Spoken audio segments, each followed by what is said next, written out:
انت واقف دلوقتي وحاسس انك مش بتتحرك خالص، بس جسمك في اللحظة دي بيتحرك بسرعة 1670 كيلومتر في الساعة. الأرض بتلف تحتك ومعاها بيتحرك الهواء والمية والكرسي اللي انت قاعد عليه. السرعة دي أسرع من أي طيارة ركاب بتطير فوقك دلوقتي. طب ليه محدش حاسس بيها؟ السرعة دي مش ثابتة في كل مكان على الكرة الأرضية.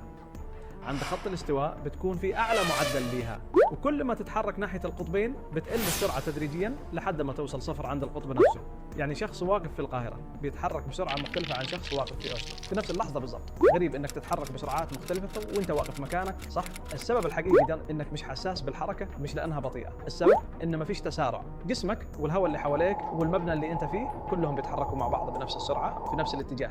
زي بالضبط لما تكون قاعد في طيارة ماشية بسرعة ثابتة على الارتفاع، تقدر تحط كوباية مية على الترابيزة قدامك من غير ما تقلب. الجسم بيحس بالتسارع مش بالسرعة نفسها. بس القصة مش بسيطة كده. من سنة 1859 عالم اسمه جورج داروين ابن تشارلز داروين افترض ان القمر بيسحب الارض بقوة المد والجزر، وده بيبطئ دورانها ببطء شديد كل سنة. الفرضية دي فضلت غريبة لحد ما جت بيانات حقيقية تأكدها بعد أكثر من قرن. سنة 1963 عالم جيولوجيا اسمه جون ويلز درس مستحاثات مرجانية عمرها أكثر من 400 مليون سنة. المرجان بينمو بخطوط يومية زي حلقات الشجر. لما عدى الخطوط دي في السنة الواحدة لقى ان اليوم في ذاك الزمن كان بتكون من حوالي 22 ساعة بس، مش 24. تخيل انك تعيش في زمن كل يوم فيه ساعتين اقل، بس السنة نفسها فيها ايام اكثر عشان تعوض الفرق. الفرق ده مش بيحصل عشوائي. علماء في هيئة دوران الارض الدولية بيقيسوا التباطؤ ده بالساعات الذرية، بيضيفوا ثانية كبيسة للتقويم العالمي كل فترة عشان يعوضوا الفرق البسيط بين الساعة الذرية والوقت اللي بتاخده الارض فعلا عشان تكمل دورة كاملة. وهنا تيجي المفاجأة العكسية. مش بس القمر بيأثر في دوران الارض، الزلازل القوية بتعمل نفس الحاجة.